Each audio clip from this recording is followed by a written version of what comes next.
I'm here at the country's oldest stock exchange, the Bombay Stock Exchange, with the turnaround man himself, the MD and CEO, Mr. Sundararaman Ramamurthy, right here with me at the Bombay Stock Exchange. How does the turnaround feel now? I can see a lot of newness in the building already as soon as you step into the premises. We are doing our efforts to make it look good, and long way to go. Long way to go. The country as well, at least the growth numbers, they are also looking good, almost touching 8%. The question is whether it's going to stay this way or not. From your hat, and you're obviously an economy watcher, with all that we've seen the government do in terms of the move by the RBI, you know, everything from the tax cuts now trickling into the system, and of course the big one, the GST Bonanza, but at the same time that seesaw, which is still question mark on tariffs. What is your view of the economy? If you're referring to the last quarter growth where we recorded a 7.8%, yes. If you look at it consistently, if you take the average for the past few years, we have been doing well, hovering around 7% growth. The policy changes and the direction which is being taken by the Honorable Prime Minister is making that possible to happen. The last quarter 7.8% is a result of increasing demand and the policy initiatives. Basically, these are the two important drivers. In some of the sectors like services, manufacturing and construction have done indeed very well. The current profile of the population makes it easier and possible for steering this growth. And India at this point of time is in a very important position. You talked about tariffs. So when I was looking at it, I was reminded of one poem which I read when I was a young boy. Rabindranath Tagore had written a poem called Geetanjali. In that he says, he prays to God, he prays, "Give me the strength never to bend before insolent might." So apt it is, isn't it? So the tenacity with which today India has pursued its energy independence and security and safety and growth of its countrymen and ushered in nicely a paradigm change makes me feel we are in a great place to go. I think this economic outlook, what we are talking about, looks very positive to me because of all the things that we are seeing. The location where you are strategically placed in Indian Ocean, through which so much of trade happens. The diversification that has happened in terms of relationship, which once again underlines concentration risk, whichever way it is and wherever it is, should be immediately taken away. And the consumption growth story of India, the rising middle class, the realignment in global policies and the reforms in the form of GST and whatnot clearly makes that 7.8 is here to continue and more to be seen. Okay. But tell me, I don't know if it's fair to ask you, you think this optimism is built into the stock markets right now? Because the FPIs and the FIIs has been consistent sellers throughout the year pretty much, and some months in very large quantums. Why is that so? I look at it slightly differently. See, if you find a glass with half-filled water, you know how to look at it. Two ways, right? Half-filled or half-empty. I look at it as half-filled. How do I say that and why do I say that? FPIs have always been coming in and going out at opportune moments for them to make money. Earlier on, when I was a younger man, if somebody sneezes somewhere across the globe, Indian markets used to have fever. Yes. That's not the case anymore. You talked about FPI selling. You talked about trade tariffs and changes. Indian markets are withholding. How? the support that you are getting from the domestic institutional investors. Today, if somebody sells 7,000 crores, DIIs are ready to buy 10,000 crores. Where this financial muscle is coming from? It is from the retail public reposing confidence into the Indian economy and through mutual funds contributing significantly their domestic savings into the financial sector. So I feel it is a very optimistic moment where my countrymen are able to showcase their strength to not only offset what is being taken away by somebody, but also to make it strong and stay put. That's how I look at it. So good times ahead for equity markets. Absolutely. I'm born positive. I can tell. But tell me, let's talk about BSE and your premium turnovers, your market share has remained so positive. Despite new expiry dates, I must say. Tell me, what are the initial numbers looking like? Initial numbers of premium? Yes, and the turnovers that you're seeing? Here, my metric has always been remained different, as I was talking about. I am not measuring my success in derivatives market through market share. If you ask the same question about cash equities, I will measure my success in terms of market share. My thought process is, when you have a unique product which succeeds, that product has 100% of its market share. What is the measure that I use to see whether I am going in the right direction or not? Think of it. I started with no members capable of trading equity derivatives with me. Today I have 500 plus members. The target is I should stretch it to go and see whether I can meet 800 members. I had no meaningful significant number of colo racks with me, no meaningful data center to cater the needs of people who want to trade in derivatives. Today already I have 350 racks allocated, 70 more in the process of being occupied, and 70 more before the end of this year. Beware, some of them are 15 kVA racks. So the total is not going to be called as 500, it is equivalent of around 700 racks. Another important milestone for me.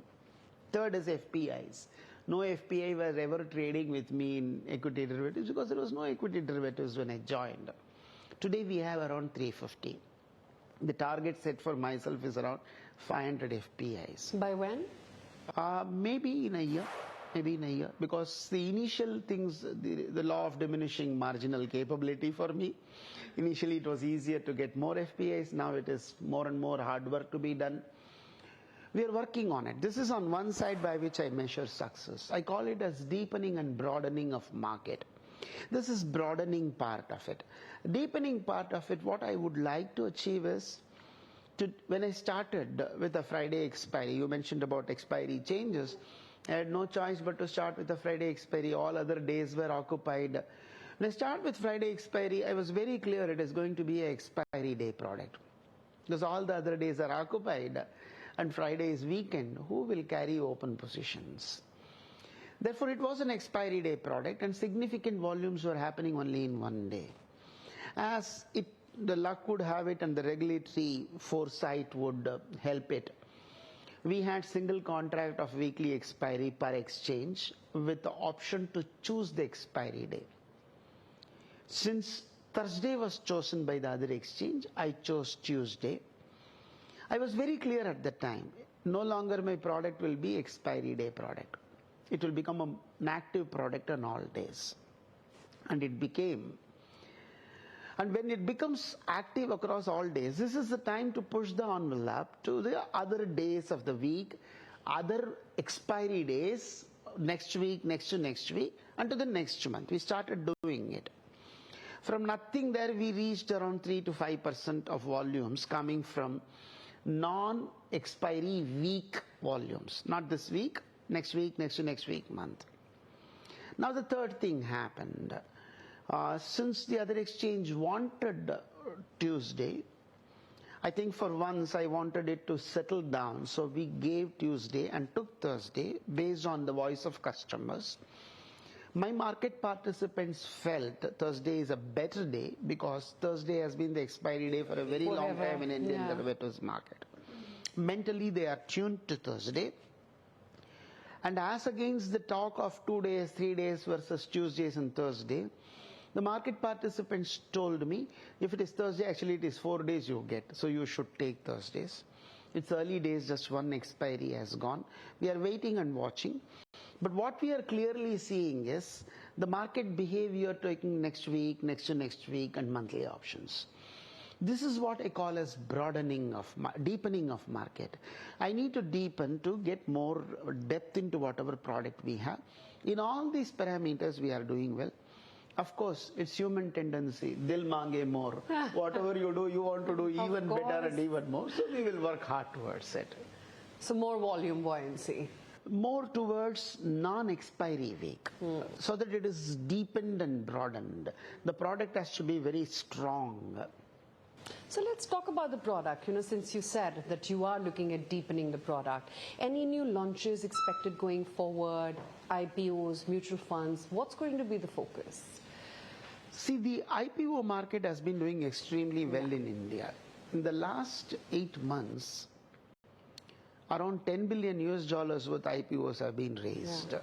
If you look at the approvals that have been received from SEBI, around $15 billion worth approvals are already in place. I'm told another 20 billion is in the pipeline. It's a big number. The IPO market is very healthy.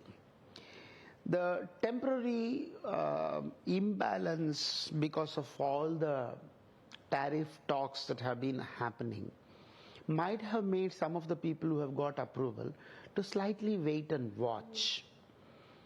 But some of the IPOs which came have seen a lot of oversubscriptions and good listing prices and continuing to remain strong. And quality IPOs also. Absolutely. Yeah. That's very, very heartening, as you rightly mentioned, quality IPOs.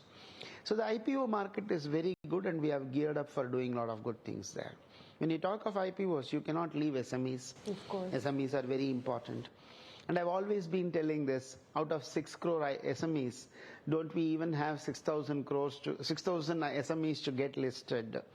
Recently, we touched the milestone of 600 SMEs getting listed. In that, the last 100 alone has contributed for 4,000 crores of capital raising. Unlike many of the bigger IPOs which we have seen, these are not OFS, they are fresh capital raising, contributing to the economic growth. Mutual funds, we are doing extremely well. When I joined 30 months plus before, the number of orders we were handling per month was around 2 crores. Today it is more than tripled. We are handling more than 6.5 crore orders per month. The length and breadth of the penetration of mutual funds is very good. And I feel this is another area where there is huge potential. The demographic profile, beyond 30 cities, the expansion of financialization of householding savings schemes, and compared by any global standards, the number of AMCs and schemes and distributors we have is still a scratch on the surface, lot to do. And 65% of the population going to be in income earning group. We are targeting a very huge population whom we want to come through the mutual fund route. It is obvious. You talked about a question about FIIs taking money away and how strong the market is. Domestic institutional investors, we want mutual funds to be strong. Apart from this, we have some product ideas which we can bring in. But initially, we want to stabilize all this. Once things become stable and we have come to a situation where we are more matured, more products will also get added.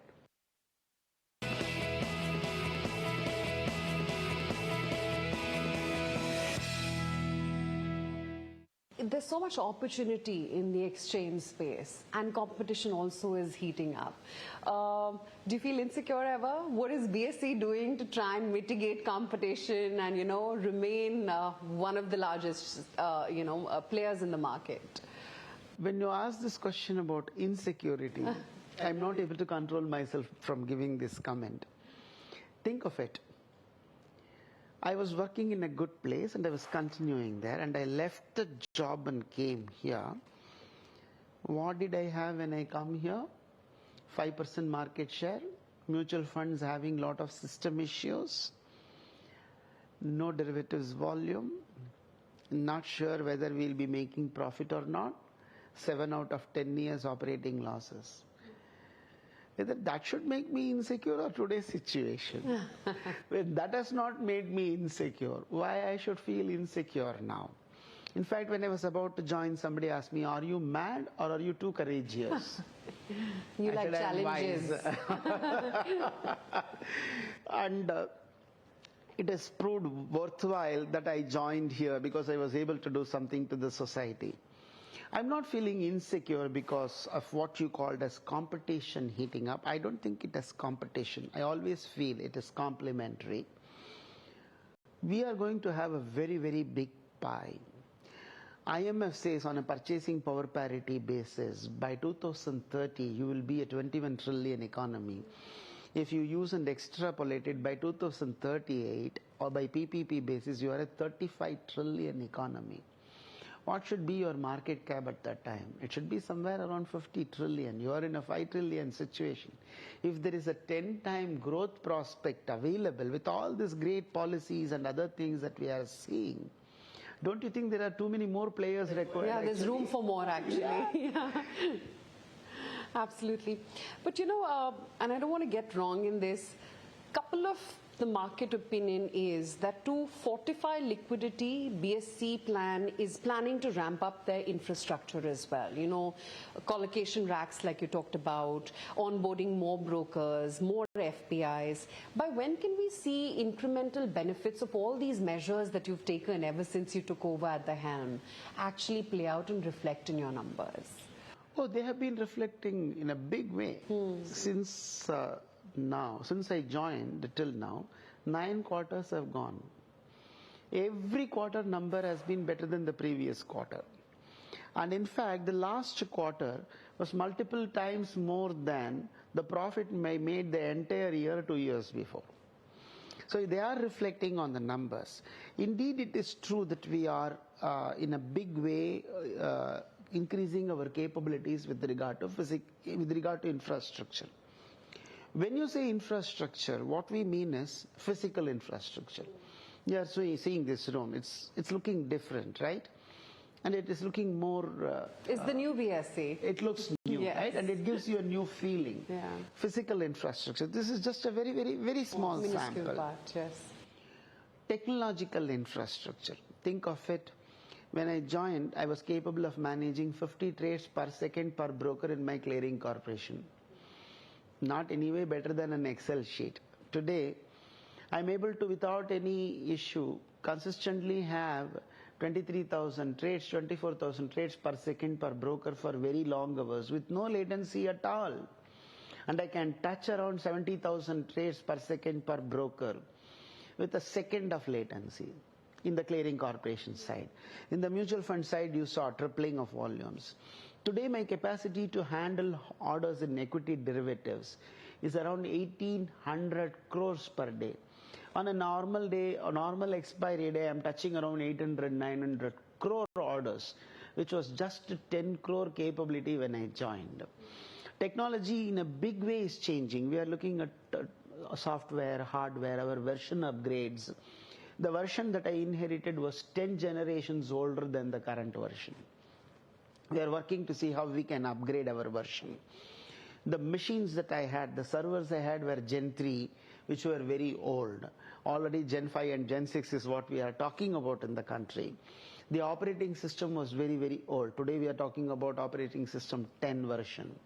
So everywhere we are working towards technological infrastructure creation. The next is human infrastructure. The priority is not in the same order. Actually, human infrastructure is the most important. Inheriting a situation with 350 vacancies unfulfilled, CXOs either retire or are in the process of retiring with no succession plan. Today, till 2027, whoever is retiring in middle management and above, there is a perfect succession plan already in place. You know, given that the market regulator, that SEBI, is also looking at, you know, optimizing and increasing cash volumes in the markets, also long-term derivative contracts as well, geared up for all of it? In terms of system capability, we are geared up for all of them. We also have a couple of thought processes in this, and the regulatory system has been very conducive. It's a co-created process, which I always say. If you recall, very recently, the regulators permitted the common contract note in the cash equities, which has been a big hurdle for BSE in ensuring level playing field and getting institutional volumes. With the common contract note being in place, we are working very hard on getting SOR activated and best price execution to come into the institutional arena, which is absent till now. Once that happens, the concentration risk that you have today in cash equities should ease out, and that should make good progress for BSE. And also for all the newcomers who are going to come into the market, for them as well, there should be enough room for growth, which I think this effort that we are putting in is just not for BSE, it is for the market and all the new players as well. In terms of cash market, there are certain reforms also we think we should think about. One is today there is no leverage in the cash market, and because of that, people who feel that there is more leverage in the equity derivatives immediately switch on to equity derivatives. People who continue with cash equities, they find taking delivery very costly because the STT is the highest. If you recall, when STT was brought in, it was brought in lieu of capital gains. Today we have both, and the STT is very high, in fact the highest for cash delivery volumes. Do you think taxation needs to be brought down? It has to be rationalized, and maybe to encourage probably the SEBI turnover fee or the SGT in terms of cash equity delivery volumes, they could be rethought about, and they should be rationalized so that it's made attractive. It's some leverage and some leveraged products, and affordability increased and an attraction being given. I think cash equity volumes will grow up for retail people, and some of them who are today participating in equity derivatives, they move away from equity derivatives and come into this. And also to build a healthy market for long-term options and long-term derivatives, quite a few things we need to do. There is no institutional presence in a big way at all in the long-term options market. Today you go to a common man and you talk to him about delta, gamma, vega, rho and theta, he talks with great ease. I don't know how much it makes sense for a mutual fund manager to talk about any of this other than alpha and beta. The reason is they are not trading in any of these products. If you were to make a mutual fund scheme for retailers which uses derivative strategy so that the loss and profit numbers could be fixed a priori because the strategies mend itself that could be a better way of channelizing the retail volumes into the mutual fund to participate in derivatives. The advantage is mutual funds will be trading in longer term options and longer term futures, unlike a retailer who may get into a shorter term futures and shorter term options. There are no structured products, access products, no leveraged ETFs, no inverse ETF in this market. So starting soon?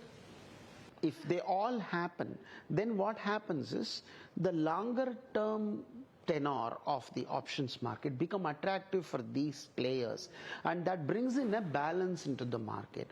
So these are some of our thought processes. Systemically, we are extremely geared up because of all the innovations that we talked about and all the infrastructure building that we are doing about. Absolutely.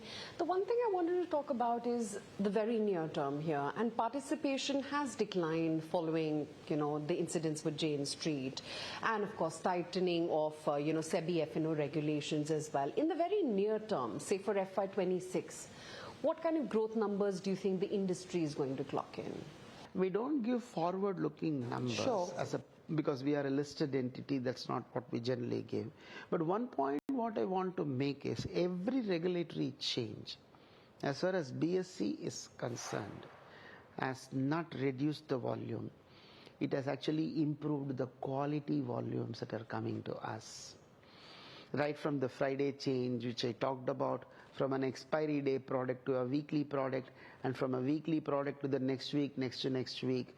The recent Thursday change till this point of time does not appear to have any negative repercussion for BSE in terms of volumes. So I will not be able to say the same thing probably for the entire market as a whole. As far as BSE is concerned, the impact has not been negative. Regulatory changes have only brought in positive things for BSE. Participation levels are fine. Yeah, it is fine, absolutely fine. Okay. The other thing I wanted to talk about is you were to introduce pre-open session for both index as well as stock future segment in equity derivatives as well, right? From December 8th onwards, from what my understanding is. How is it that you actually see this? And incremental benefit expected for BSE? I know you won't talk numbers, but just in terms of a direction. See, this is a facility being provided to the market participant for better price discovery. Any pre-open session is what it is. This may not in any way contribute for additional volumes or anything. It only helps in a better price discovery. And post-consultative process, which typically what always SEBI does, this has been put in place. So SEBI always does things with a lot of thought process behind it. So I'm sure this will also be found beneficial by the market participants. We have to wait and see how much the market participants use. Typically pre-open sessions and all, the liquidity and participation levels are low. We need to wait and watch. Okay, Mr. Ramamurthy, great speaking with you. And here's to a quicker turnaround than what you're anticipating. Thank you so much for your time. Thanks a lot for having me. Thank you.